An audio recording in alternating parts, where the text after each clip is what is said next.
The Vikings are 4-point underdogs to Kansas City at US Bank Stadium. If Minnesota is going to pull off this upset, it's going to be, we'll talk about matchups, sure, but if they're going to pull off this upset, it's going to be because of two players that absolutely have to go off, no questions asked. We'll talk about that.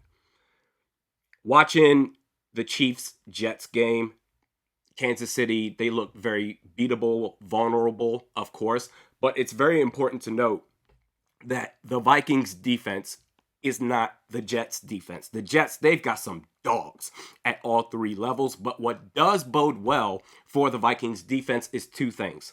Number one, their poor receiving group.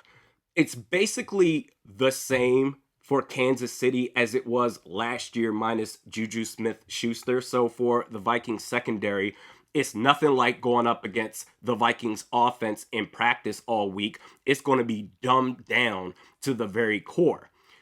But their receiving group, the fact that they won a championship last year, outside of Travis Kelce, they've got nobody.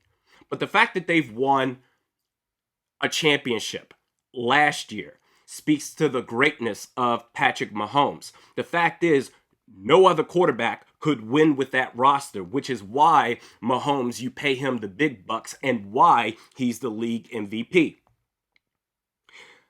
The second item is, I don't even think this is a stretch of a take. Jawan Taylor is the worst right tackle in the league. He might be the worst offensive lineman in the league, to where I'm like, yo, Andy Reid, your backup can't possibly be any worse than this guy.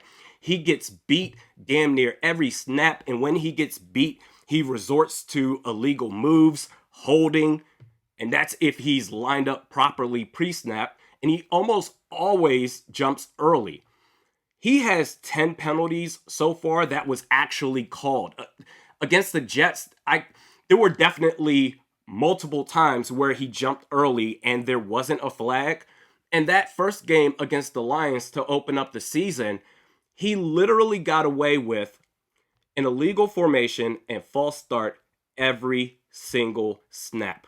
So the first player that should go off is, if you're a defensive coordinator and your upcoming opponent is Kansas City, you almost have to say, I'm going to take my best pass rusher and line him up exclusively across the right edge of the Chiefs' offensive line to go up against Jawan Taylor, and that's Danielle Hunter. He should, not even should, he will absolutely feast on this guy.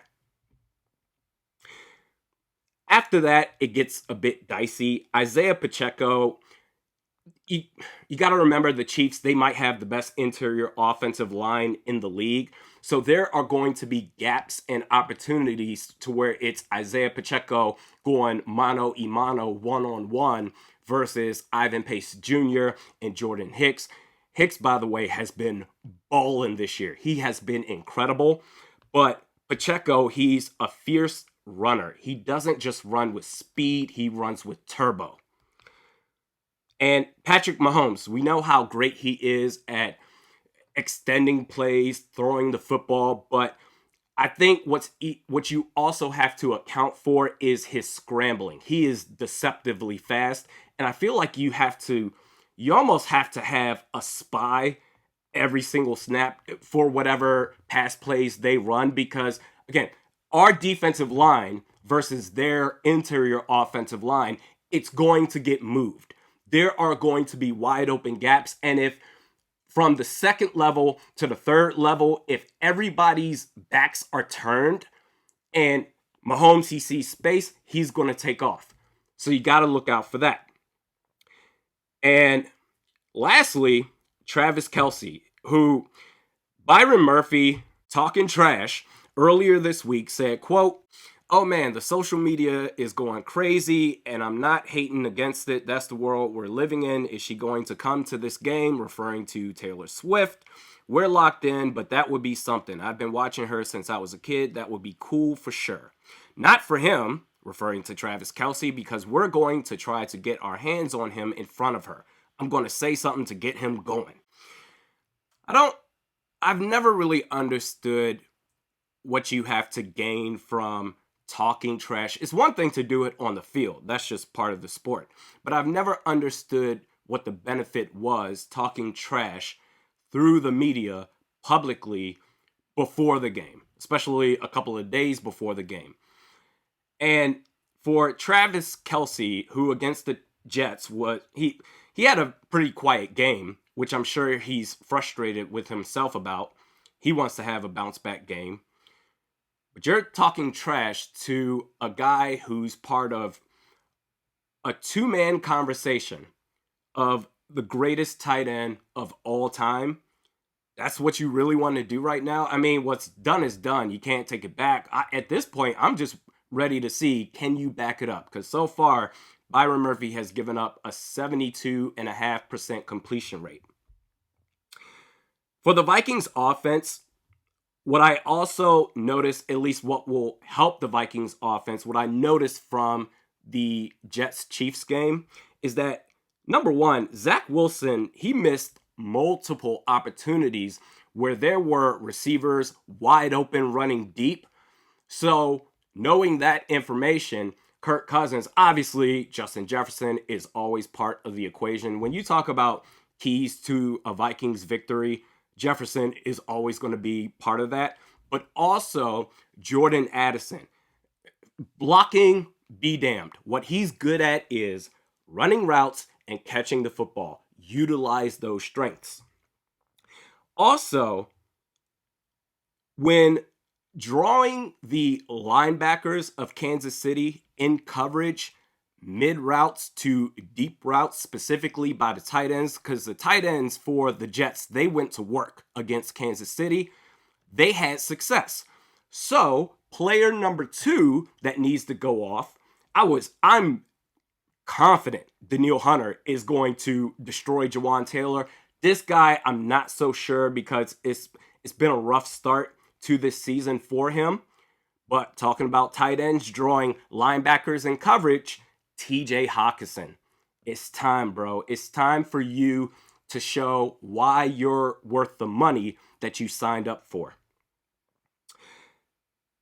Using the bootleg play action, getting the quarterback out in space. The Jets, they were very successful at doing that to where it bought Wilson so much more time than he would have had just simply standing in the pocket. I feel like they didn't do it enough. For the Vikings, that's in their wheelhouse. I mean, my goodness. Kirk Cousins, he's so good at that. Use the bootleg play action pass. And then that way you can hit guys like Hawkinson, Addison, and Jefferson. For the Vikings interior offensive line, you are going up against a wrecking ball. First team All-Pro, Chris Jones. So basically just do the best you can and understand that Kirk Cousins, you're right there. You can see if the pressure's coming from the inside. You're going to have to move around in the pocket or get outside the pocket because you don't have much time to work with this guy coming after you. And lastly, eliminate mistakes, turnovers, stupid penalties. You can't afford any mistakes against this team because this is not the Carolina Panthers where their offense stinks. This is the Kansas City Chiefs where their receiving core is not really good, but they have the best quarterback in the league, the best tight end in the league, and a fierce-ass running back when he has the football in his hands. If you can do that, there's a lot of ifs, but if you can eliminate the turnovers and the mistakes and Danielle Hunter, who will go off, but TJ Hawkinson, who hasn't really done much of anything so far this season, he needs to have a big game as well. It's a lot of ifs. It's very possible.